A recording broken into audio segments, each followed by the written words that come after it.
Olá, está começando Espaço Caju, canal aberto para a juventude, diretamente das instalações da Web Rádio e TV Fraternal, aqui de São Caetano, no ABC Paulista.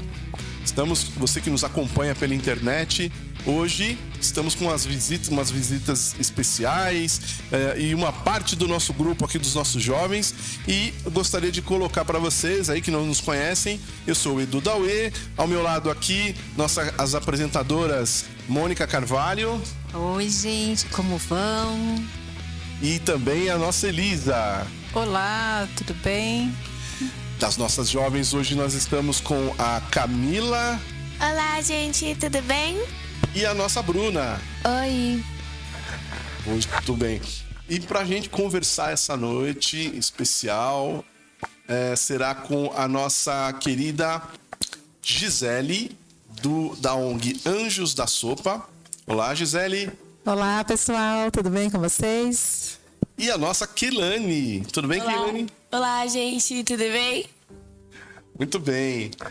Bom, para vocês conhecerem um pouquinho dessa ONG, a gente vai fazer várias perguntas, vamos fazer algumas interações e vamos também conhecer o trabalho espetacular que essas meninas conduzem com um time muito especial já há algum tempo e tem bastante história. Vamos lá, vamos começar. Mônica, você quer começar perguntando alguma coisa? Eu vou direto na Gisele agora. Gisele, quem não sabe, essa ONG, ela serve refeições para pessoas em situações de rua. É isso? Exatamente. E qual foi o primeiro dia que você pôs o pé na calçada e falou assim, daqui eu não saio nunca mais? Você conta pra gente? Sim. Os Anjos da Sopa, na verdade, surgiu através de umas amigas da dança, né? Forró, pé de serra, dança de salão, a gente se reúne para dançar. E aí era um inverno muito rigoroso e essa minha amiga, a Neide, falou, Gisele, nós vamos entregar cobertores. Eles já tinham ido uma semana antes. E aí eu falei, eu quero ir também. Ela falou, olha, então tá bom, está pronta? Eu falei, estou super pronta, né? E fui para a entrega dos cobertores e das refeições. Naquela época a gente fez marmitex, né, na primeira vez. Desci do carro no centro da cidade de Santo André, a ONG encontra-se em Santo André, no ABC Paulista. E aí veio logo uma família... pai, mãe e 2 bebês gêmeos de 8 meses, né? Que a gente apelidou de Teté e Zezé. Era o casal. Loirinhos lindos, assim, todos sujinhos, olhando pra mim, tipo, eu vim aqui justamente encontrar você.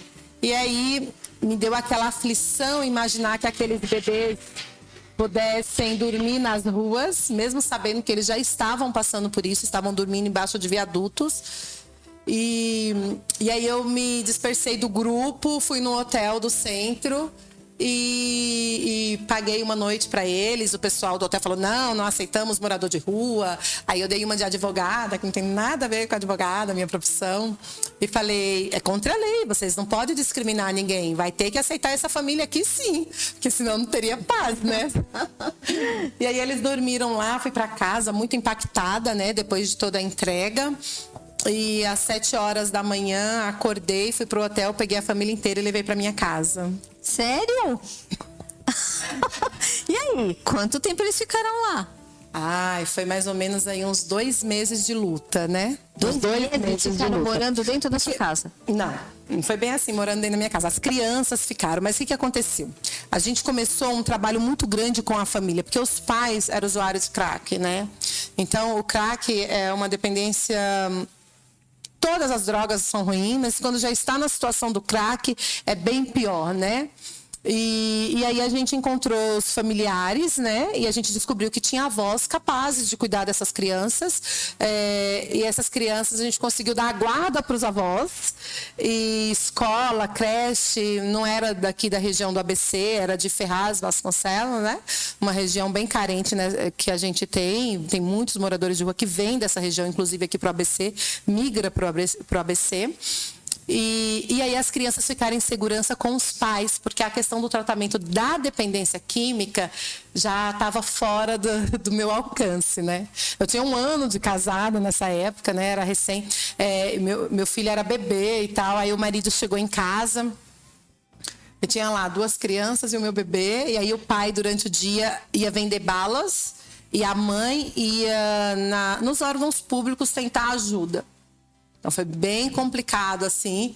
E aí, começou uma comoção muito grande na região, e começou a passar muito carro da prefeitura, enfim. E aí, uma pressão muito grande sobre nós, né? Foi bem difícil. Porque aí vocês tinham colocado pessoas para dentro da sua casa, a vizinhança já estava Porque o que o nosso município tem em situações como essa? As crianças vão para um abrigo, a mãe para outro abrigo e o pai para outro abrigo. Então, separa a família, ponto, né? Só que nesse separar a família, eles sabem que por ser usuários de crack, eles nunca mais vão conseguir ter os seus filhos novamente. Outro ponto. Então, eles têm que fugir, se esconderem, né? E a segunda coisa é que a mulher, no caso a mãe, que é o ponto que a gente mais trabalha para a recuperação. A mãe dessas crianças dependente química, ela, quando fica nesse abrigo, ela tem que sair do abrigo para procurar emprego. Como que uma mãe na dependência química doente vai conseguir um emprego? Ou seja, o negócio não funciona, não fecha, o ciclo não fecha. Infelizmente, é uma tristeza, mas é a realidade.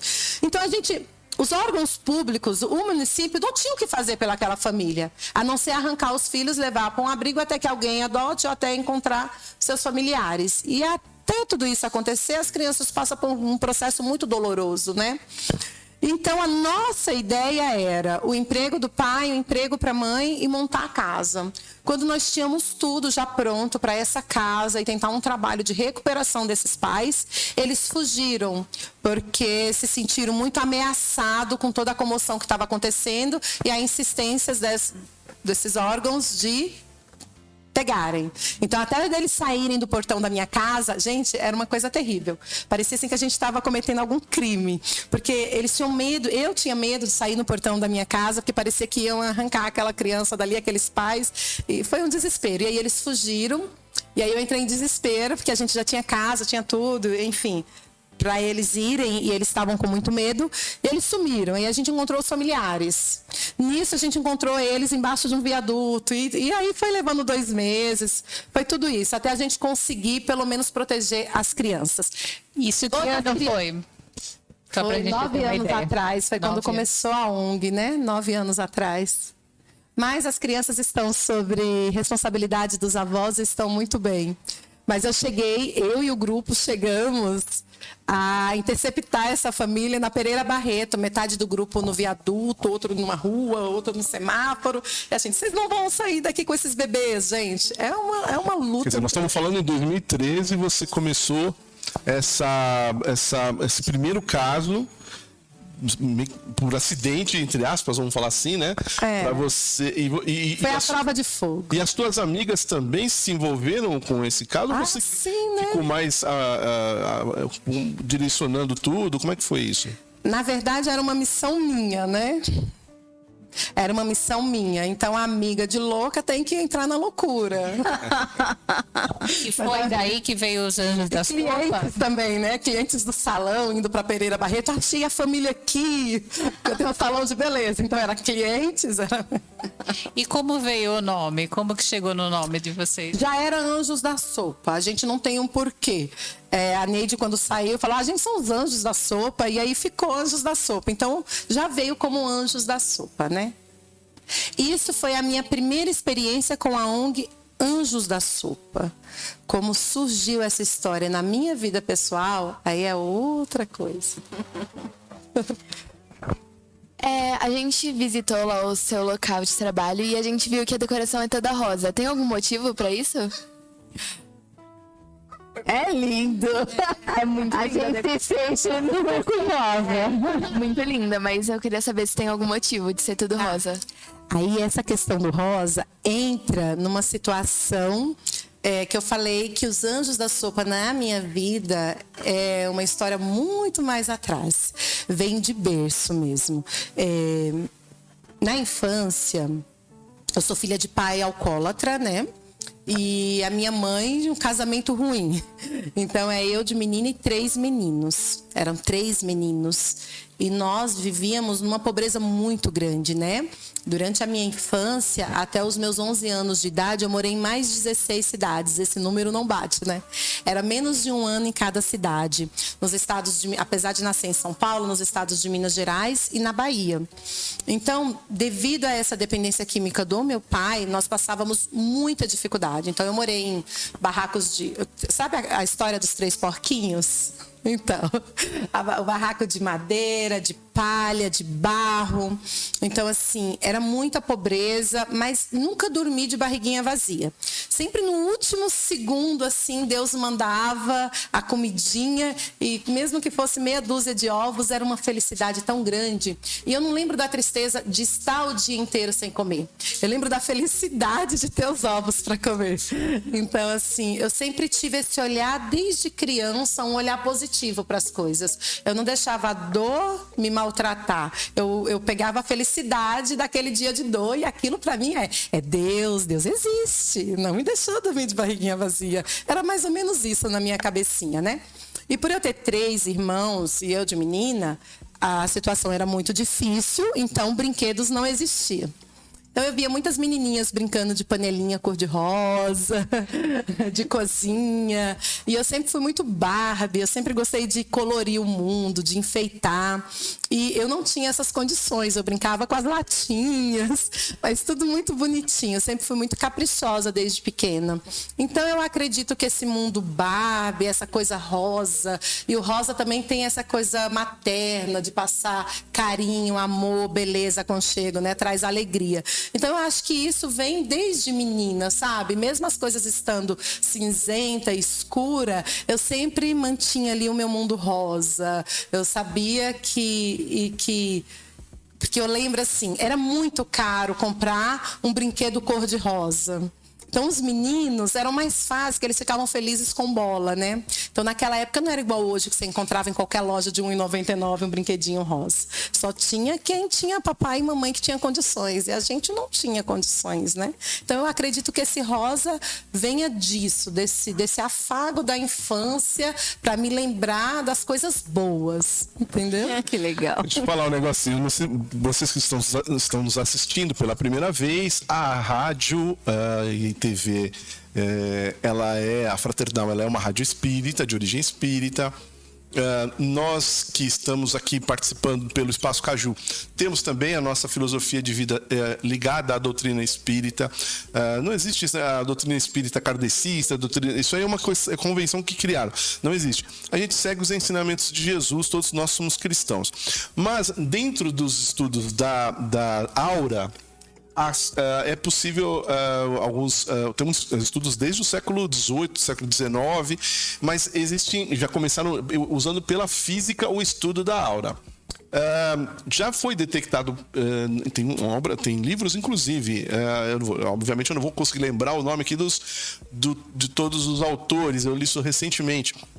A cor rosa, quando eles começaram a identificar as auras, conseguir medir, inclusive, tem um casal russo que derivou a foto Kirlian, que a gente ouve falar, a foto Kirlian, o casal Kirlian, na verdade eles começaram a melhorar o equipamento, desenvolver equipamentos que permitiam fotografar a aura das pessoas, né? E essas auras foram identificadas cores nessas auras. E eles foram percebendo nesses tons, nessas cores, que foram sendo identificadas, e aí a espiritualidade foi trazendo, tá nas obras de André Luiz, onde é que representa as cores das auras, porque é assim que eles nos enxergam, né? A espiritualidade nos vê pela aura e as nossas cores identificam um pouco da gente. A cor rosa, ela representa o amor e a afeição. Então, eu recentemente... legal. Essa cor rosa, quando a gente... Se alguém tiver o estudo aí ver... Gente, tem a aura rosa, então a aura rosa... Não, e olha do como amor, são da as afeição. coisas, olha como são as coisas de Deus, né? Nós estamos aqui falando disso e de frente para mim tem o quê? Uma imagem maravilhosa segurando o quê? Rosas. Tudo olha rosa, em formato de coração. Adorei, vou levar pro meu espaço, porque tem tudo a ver com o meu espaço. Não, e olha a almofada que a Keliane escolheu. Verdade. Tá na hora de a gente ouvir a Keliane. O que vocês acham, meninas? O que vocês vão perguntar pra ela? Como que você entrou nesse projeto? Eu tinha 9 anos de idade e eu fui a primeira vez nas ruas com a tia Gi. E aí eu era pequenininha e não entendia muito bem a ver aqueles irmãos ali sentado na calçada, deitado. E aí eu comecei a entregar sopa. E aí depois eu não consegui parar mais. Hoje estou com 17 anos e os Anjos da Sopa já faz parte da minha vida. Teve alguma história marcante? Várias histórias. Vários moradores de rua me marcam bastante. Tem a Soninha, tem o pintor, que toda segunda-feira, a maioria das segundas, eles estão muito mal. Tem a Dona Maria e eu sempre coloco a sopa na boquinha deles, agasalho, coloco o cobertor. É isso. E qual é a sua maior inspiração para continuar? É a tia Gi. Ela me inspira bastante, faz com que eu não consiga desistir nunca, né? Na verdade, é isso. Você quer perguntar? Então vai lá, mais uma. No meio da pandemia, aconteceu muita coisa e tudo, né? Vocês duas, né? Teve algum medo de cuidar? Vocês pararam? Vocês usaram máscara, tudo bonitinho? A gente ficou se cuidando bastante, usando máscara, entregando máscara para os irmãos, mas fez com que a gente continuasse a ação, entregar o café da manhã todos os dias, o almoço, a janta, mas a gente se cuidava também, mas não parou a luta. Muito bem. Você que está nos assistindo, estamos hoje com a visita ilustre do Anjos da Sopa. E a Gisele e a Keilane aqui representando esse grupo. Aliás, temos uma pergunta dos nossos jovens aí. Vamos chamar? Olá, eu sou o Rafael e eu gostaria de saber como funciona a dinâmica do grupo dos Anjos da Sopa e quantas pessoas são voluntárias atualmente. Hoje os Anjos da Sopa conta com 150 voluntários, mais ou menos, e hoje o nosso trabalho é a entrega, né, de mais de 8.000 refeições por mês. Para isso, a gente presta assistência às famílias vulneráveis da nossa região. A gente dá assistência para mais de 330 famílias. Dentro dessas famílias tem os grupos de gestantes, fazemos um trabalho de conscientização com as gestantes, né? E enxoval, entre outras coisas. E todos os meses a cesta básica. Durante a pandemia, esse número chegou a quase 770 famílias. Foi bem tenso durante a pandemia. Nossa, muita Que gente. dia vocês entregam a sopa? Hoje nós entregamos refeições todos os dias, de segunda a segunda, né?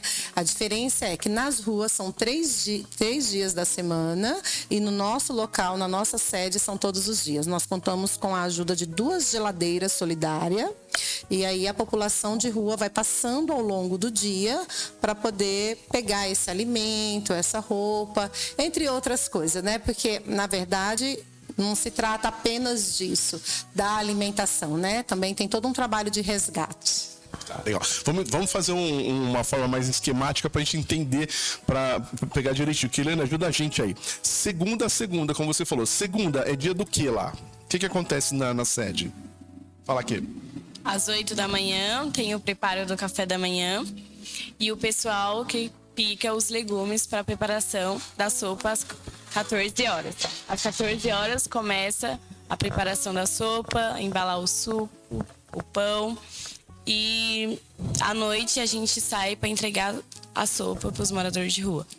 Isso, segunda. E terça, o que acontece? Tem o café da manhã, aí o pessoal entrega o almoço, roupa. Na sede. Isso. E na quarta? o café da manhã novamente. E na quinta? Café da manhã novamente. E na sexta? O café da manhã novamente. E no sábado?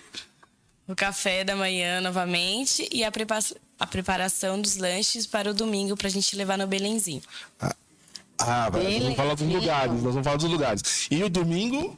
A gente sai às 7 horas da manhã para ir levar os lanches no Belenzinho. Aí a gente entrega junto com o Padre Júlio.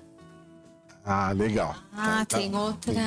Isso. Agora conta aí, então, Gi, conta pra gente esses detalhes ou aqui. Conta aí explode esses dias aí. Na quarta-feira fazemos o quê? As marmitas, porque ela está estudando integral, ela não está participando dessa parte. Vamos lá. Então, a gente abrange não só o ABC, mas também um grupo, né, de ajuda ao Padre Júlio. Durante a pandemia, eu e o Padre Júlio, a gente estava numa luta muito grande, né? O que acontece? Enquanto todos falavam, fiquem em casa, eu coloquei a geladeira para fora, literalmente, na garagem, e avisei a toda a população de rua que poderia passar ali, que todos os dias teria comida. Eu não imaginei que toda a população de rua ia parar lá no portão. Sério? E nós não tínhamos uma cozinha industrial, né? Então, a gente sofreu situações muito tristes durante a pandemia, de pessoas em busca da alimentação, porque estava tudo fechado. E chegaram a um ponto de vir moradores de rua da cidade de Mauá. É aqui que tem uma marmita, uma refeição. E eu falar, e eles todos molhados. E eu falar, mas não choveu, porque vieram a pé de Mauá, né? Enquanto tudo estava fechado atrás de uma comida. Morador de rua desmaiando no portão, faminto. Então, foi muito tenso. Então, durante 3 noites, eu lembro até hoje, no dia 23 de março, falaram, se eu não me engano, foi 23 ou 21 de março, falaram, é para fechar tudo, ninguém sai para as ruas, tudo, desde a reciclagem, tudo. Então, assim, todas as instituições fecharam. Tudo fechou, virou um deserto. E a minha preocupação maior era, e a população de rua? Como assim? Eles não têm aonde ficar. Então, eles iam no meu portão e falavam assim, o que está acontecendo, loira? Eles me chamam de loira, né? O que está acontecendo, loira? Ninguém quer dar comida pra gente, ninguém quer chegar perto da gente. Parece que a gente está com uma doença contagiosa. E aí, Deus me deu a sabedoria de falar para eles assim, não, essa é a forma que Deus criou de proteger vocês do Covid, porque vocês não vão morrer de Covid. Se ninguém chegar perto de vocês, vocês não vão ter Covid. E realmente a gente sabe que o número da população de rua que vieram a óbito por Covid foi baixíssimo, né? Então, essa foi uma das coisas. E aí eu comecei a cozinhar, mas eu fiquei muito preocupada. Então, durante 3 noites, né? Eu sei que aqui a galera é bem espiritualizada. Eu tive, assim, um chamado muito grande de Deus. Eu acordei durante a madrugada, 3 noites. E o Senhor falava para mim, Gisele, eu preciso de você. E eu falava, Senhor, mas eu tô sozinha, o que eu faço? Aí ele, você sabe o que fazer. E nas minhas orações, né? Eu falava, tá bom, vou fazer. Aí eu imaginei fazer um kit de sobrevivência para a população de rua e colocar no portão. Aí eu fiz, coloquei o bilhetinho e coloquei nas redes sociais. Pessoal, se todo mundo pôr no portão kit alimentação, a gente vai conseguir ajudar a população de rua e não vai ter contato. Mas não deu muito certo, porque as pessoas achou meio loucura, porque as pessoas não queriam a população de rua nem na calçada. Porque o Covid estava com a população de rua na cabeça da humanidade, né? Aí continuei naquela aflição. Na segunda noite acordei em oração e o Senhor dizia para mim, é isso, esse é o caminho, mas você pode fazer mais. Eu falei, o que eu vou fazer? Aí eu falei, pronto, já sei, vou colocar uns caixotes no portão do meu salão de beleza. Aí eu coloquei os caixotes, coloquei comida e mandei nas redes sociais, gente, pode passar aqui e deixar alimentação para eles passarem e poder comer. E aí melhorou. As pessoas começaram a passar ali do mercado e deixar uma bolacha, deixar alguma coisa e tal. Falei, pronto, agora Deus está satisfeito, né? Tá dando certo. Na terceira noite ele falou, é isso, mas você pode fazer muito mais. O que eu tenho preparado para vocês é grandioso demais. Eu falei, tá bom, saí de casa. Meu esposo falou, onde você tá indo todo dia? Eu tava indo no meu salão e não tinha ninguém na rua. Eu tô falando daquela semana.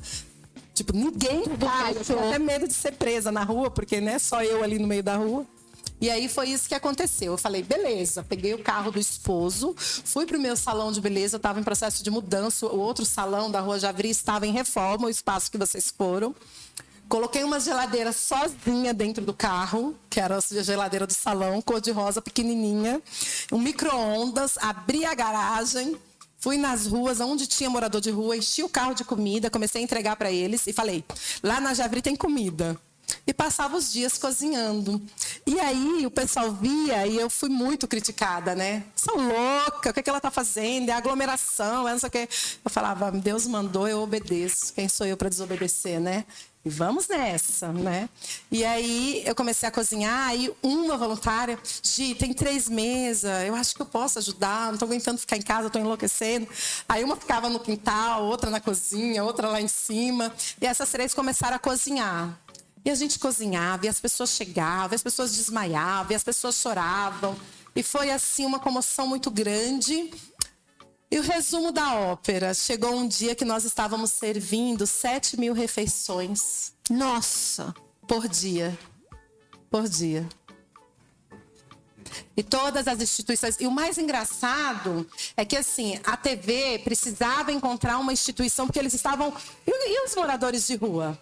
E não achava a instituição. E só tinha o quê? A louca. Eu sempre me reparo, porque eu devia ser uma louca, né? A da Gisele, como lá em Santo André tem. E aí veio uma TV local. E essa TV local falou, não vai sair a matéria não, porque vai pegar mal pro prefeito. Não vou falar qual é a cidade. Eu falei, tudo bem, não tem problema. A gente vai dar conta do jeito que está indo. A gente ainda não estava em 7.000 refeições. Aí... Do nada veio uma outra TV, não lembro, eu acho que foi a TV Cultura, fez uma reportagem com a gente. No dia seguinte, a Rede Globo. Estão indo aí. Falei, pode vir. Vamos passar no Bom Dia Brasil. Era 7 da manhã o programa. Aí eu falei, bacana. E aqui em Santo André tem uma cabeleireira. Aí fizeram a matéria, né? E aí o pessoal, nossa, eu vi no Bom Dia Brasil, Bom Dia São Paulo, e eles ficaram reprisando aquilo. Porque eu acredito que eles precisavam de matéria e não tinha onde fazer. Então, eu acho que foi aí que Deus falou, vamos fazer isso acontecer, porque eu preciso de você. Você nem tem noção. Depois que passou na Globo, tinha mais pessoas com medo em casa. Então, pessoas vinham de São Paulo, dos lugares mais longe que vocês possam imaginar, trazer marmitas, comida, alimento, cesta básica. E eu posso dizer que os Anjos da Sopa alimentou o ABC Paulista onde tinha necessidade depois disso. E foi grandioso o que aconteceu ali. Foi tremendo.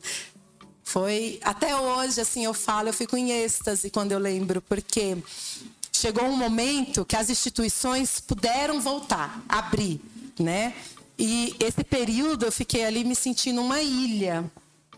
Que as pessoas chegavam assim e falavam assim, eu fui lá na igreja que eu costumava pegar a cesta básica, falaram que era para vir aqui, que aqui devia ter alguma coisa.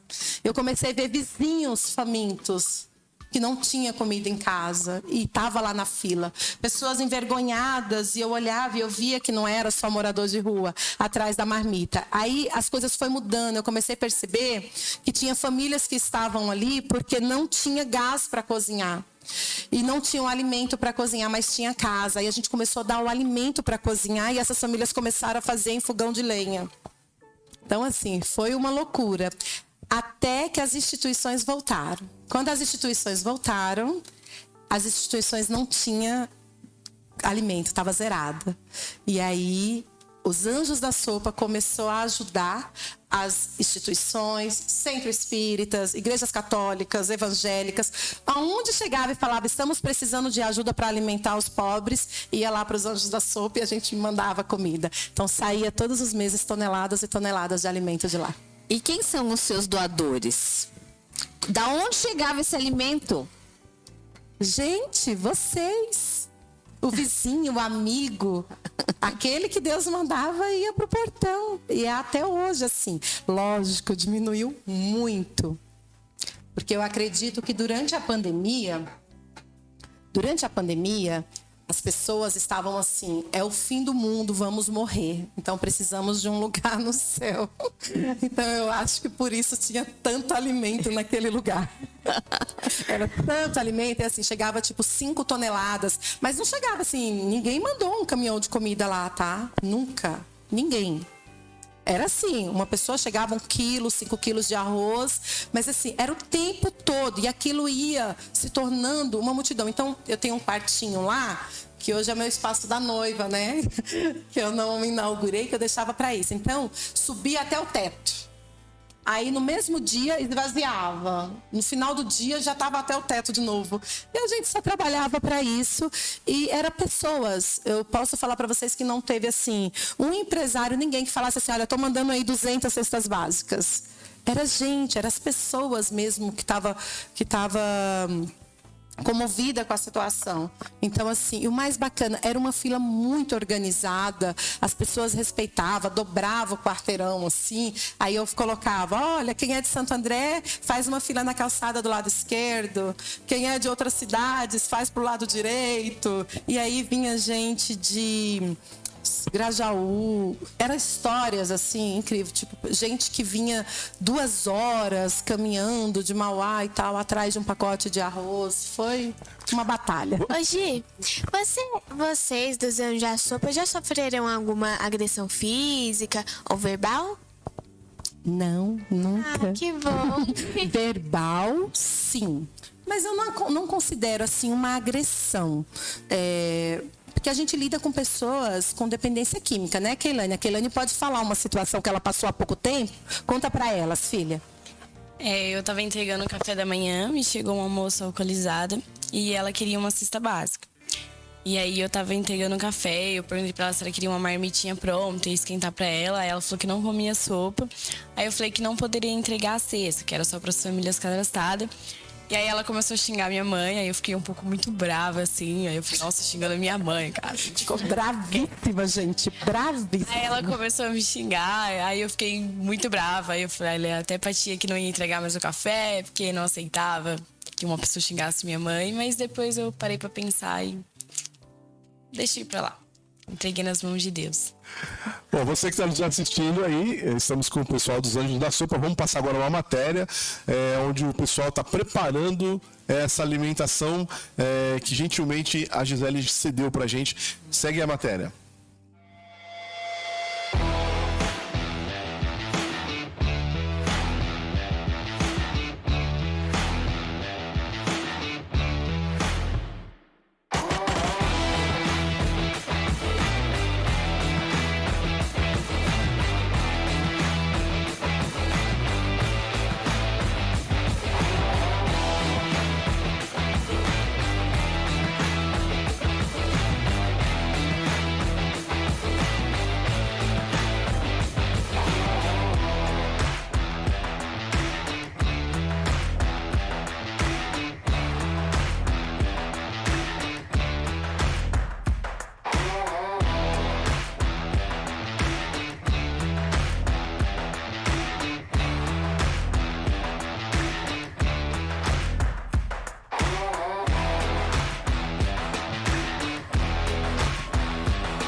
Uma cabeleireira de Santo André, na Grande São Paulo, transformou a sua garagem numa cozinha aberta a moradores de rua, até com geladeira e micro-ondas. A despensa da Gisele está cheia, mas nada aqui é estoque para o período de quarentena. Tudo é doação para quem não tem um teto onde ficar nesse período em que todos estão em casa. A ação é parte do trabalho que ela já faz com a ONG Anjos da Sopa, que atua com moradores em situação de rua em Santo André, no ABC Paulista. Estima-se que pelo menos 1.100 pessoas vivam dessa forma na região. Hoje, os Anjos da Sopa conta com a ajuda de 50 voluntários, mais ou menos, e a gente faz toda segunda-feira 600 refeições, e a nossa ajuda, os nossos fundos é só doações da comunidade. Tudo que chega das doações é preparado e vai para a garagem da Gisele. São marmitas, frutas, itens de higiene e até roupas. É só chegar e pegar. A gente está deixando montado esse esquema todos os dias da semana, das 9 da manhã até 7 da noite. Eles vão passando, tomando café da manhã, depois almoça, janta e vão embora. A ideia deu tão certo que a Gisele distribui parte das doações para outras entidades da região. ela também está fazendo uma vaquinha online para ajudar ONGs a criarem ações como a Geladeira Solidária. Você pode contribuir, você pode ajudar de dentro do seu quadradinho, de dentro do seu confinamento. E você vai ver como isso faz um bem enorme para o seu coração, como isso vai fazer a diferença na sua vida. É disso que o Brasil está precisando, de união nesse momento.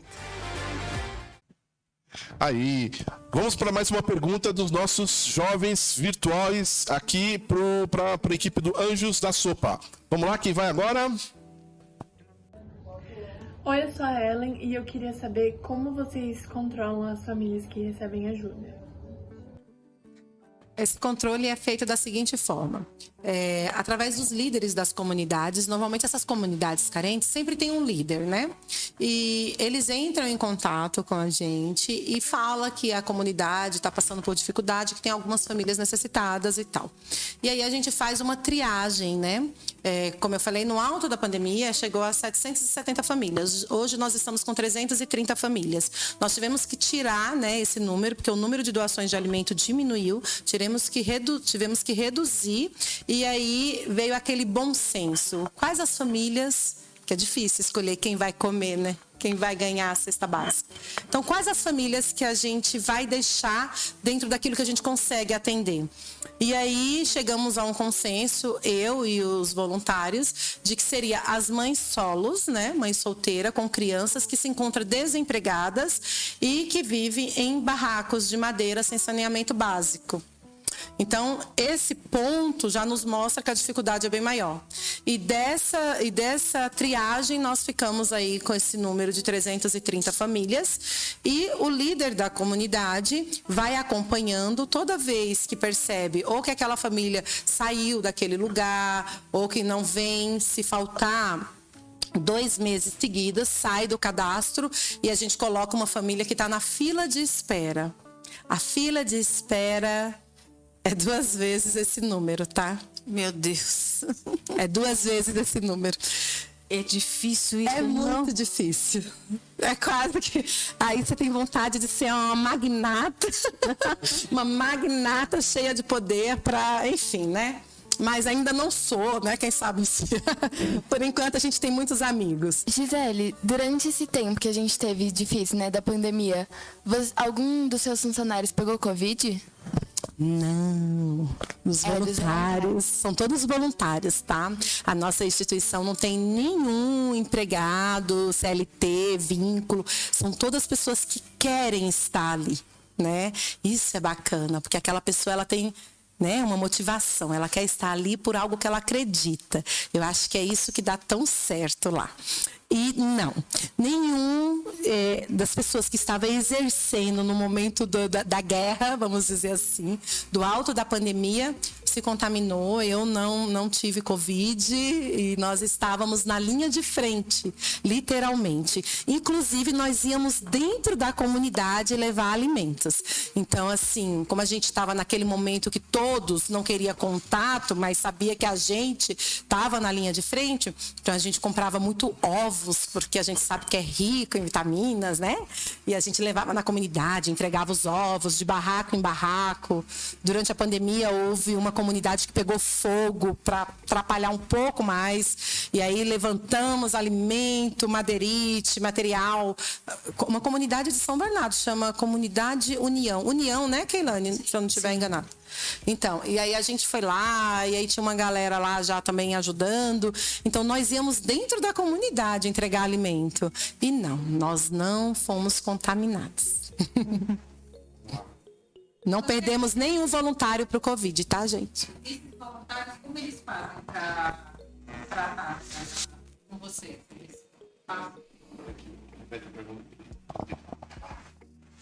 Esses voluntários, eles fazem uma triagem, faz uma entrevista. Como que é o critério? Funciona assim, o voluntário pode entrar em contato com o nosso projeto e aí a gente convida a participar de um dos preparos ou da entrega. Nós temos aqueles voluntários que conseguem fazer o preparo e não tem estrutura para entrega. E temos aqueles que têm muita estrutura para entrega e preferem a entrega do que o preparo. Então, isso é importante. Depois que ele sente e participa sem nenhum tipo de compromisso, nenhum deles tem compromisso, tá, com a ONU. Aí ele sente no coração se realmente é aquilo que ele quer fazer. A partir daí, é feita uma triagem com algumas perguntinhas básicas para eles. E através dessa resposta, ele ingressa na nossa ONG. Nós temos também um termo de voluntariado, que hoje em dia precisa, né?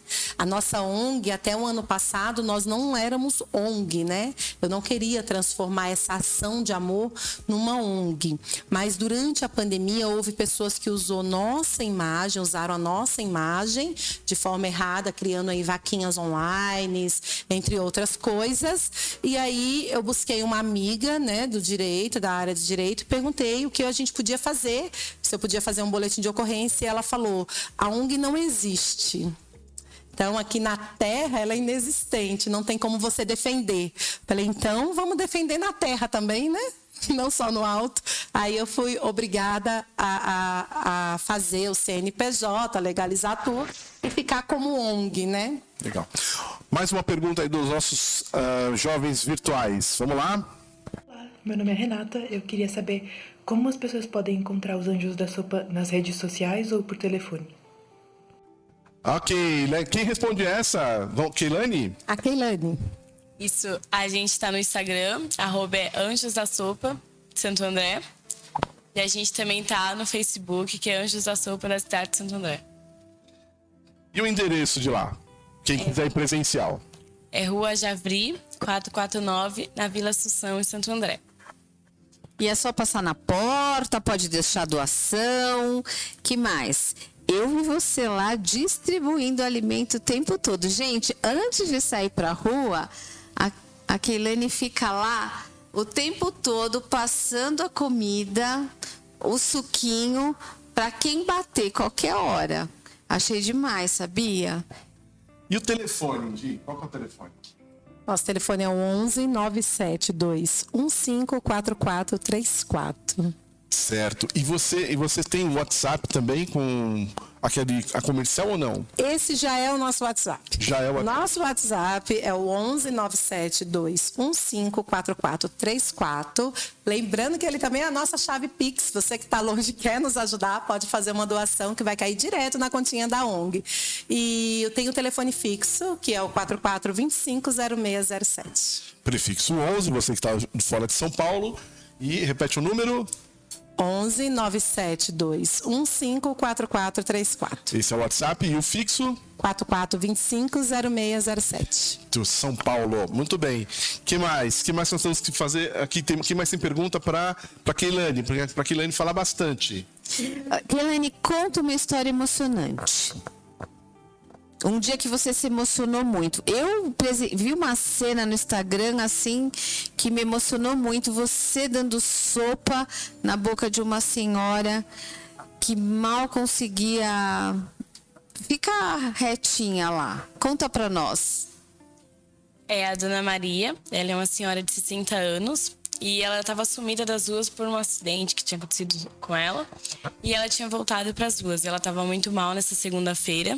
E ela não estava conseguindo nem comer a sopa. E aí o pessoal sentou ela e eu estava colocando a sopa na boca dela. A maioria das vezes eu faço isso. Tem a Soninha também, que fica lá jogada na cidade de Santo André.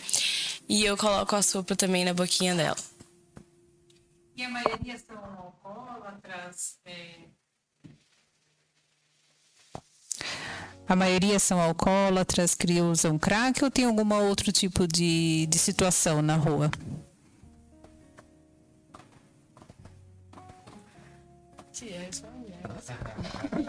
Que é? Na parte da dependência química é mais complicado para os jovens entenderem, né? Ainda mais os jovens que não faz parte desse mundo. No caso da Keilane, ela tem esse contato com a população de rua, mas ela não tem esse contato com essa parte psicológica deles, da dependência química e tal, porque é uma coisa muito mais assim aprofundada, né? Então a gente até evita, mas ela já tem essa sensibilidade. A Keilane, ela tem uma sensibilidade muito grande. Eu acho que ela aprendeu isso, né? Vendo eu fazer. Não são todos os voluntários que fazem isso. Antes, no ano passado, nós não postávamos essa ação do que a gente faz, de levar a comida até a boca da pessoa que está em situação de rua e tal. Mas aí eu senti que era necessário, porque as pessoas não acreditam, né, que ainda existam pessoas que façam isso. E eu fico muito assustado porque isso é uma coisa muito comum, né?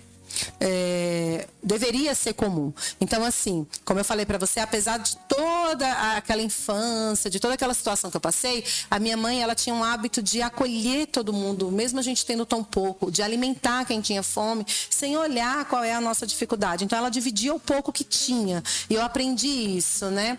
E a ajuda, ela tem que ser verdadeira. Então, eu gosto muito das passagens de Jesus, de tudo que ele nos ensinou, né? Quando ninguém queria se juntar aos leprosos, ou prostitutas, enfim, outras situações, e o que ele fazia. Então, o nosso papel nos Anjos da Sopa não é só levar a alimentação, é ouvir e saber a possibilidade de resgatar aquela vida. Eu costumo dizer que nós não somos entregadores de marmita, né? Então, a gente trabalha no resgate. Então, a Keilane, ela aprendeu isso, né? Muito jovem. Então, ela tem feito isso. Depois que ela fez uns 15 anos, ela começou a fazer isso, a ter esse contato. Então, ela vê que a pessoa não vai ter condições de comer, ela leva na boca da pessoa. Entendeu? Ela alimenta a pessoa, ela veste, ela ajuda.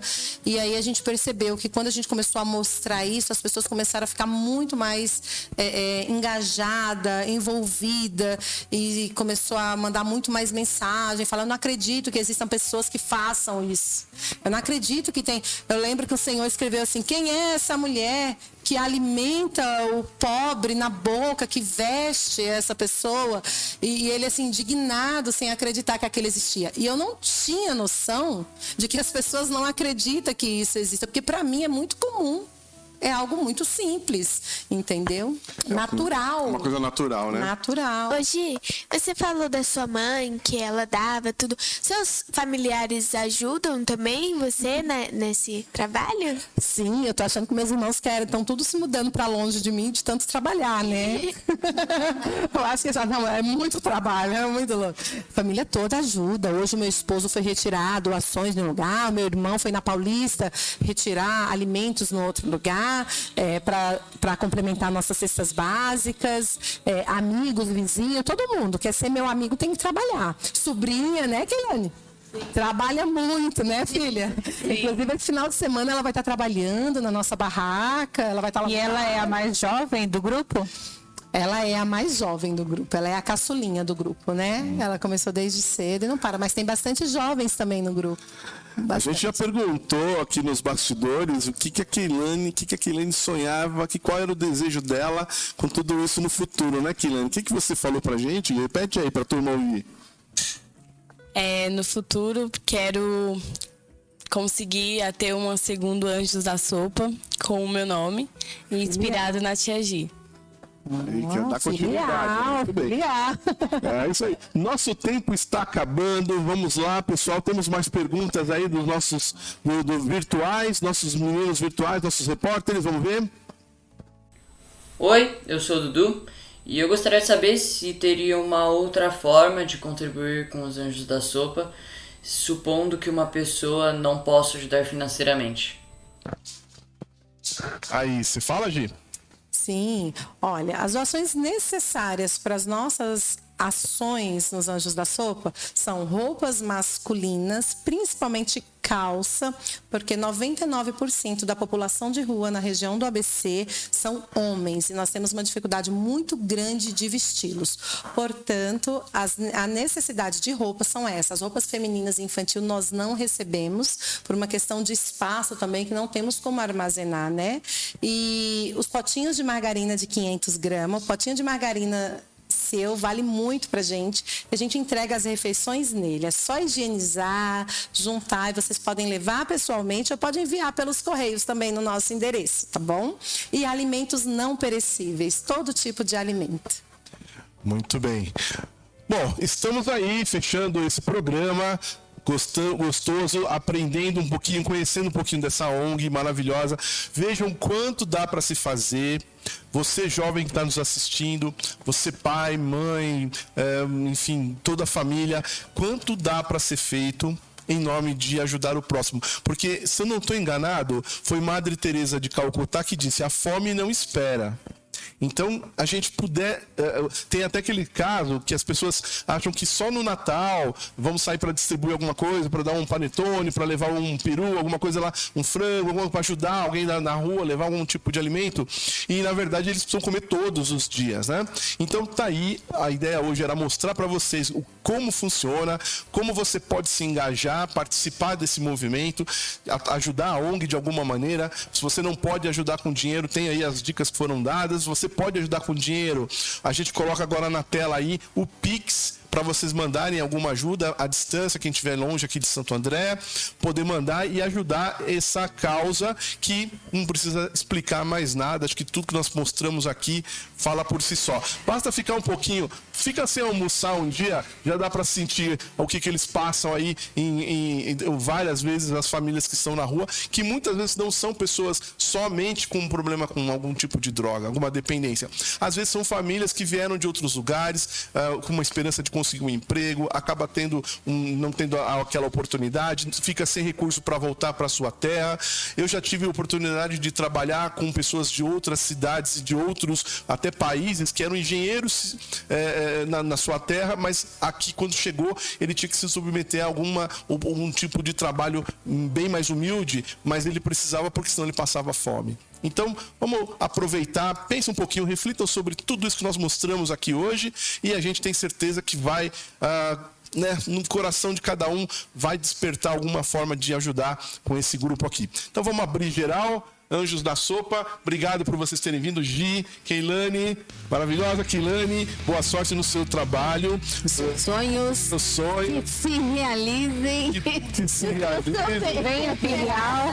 Que os anjos batam asas em outros lugares, não só aqui no Santo André. E a gente agradece você que nos fez companhia até agora. Pessoal, beijão pra vocês. Até o próximo programa.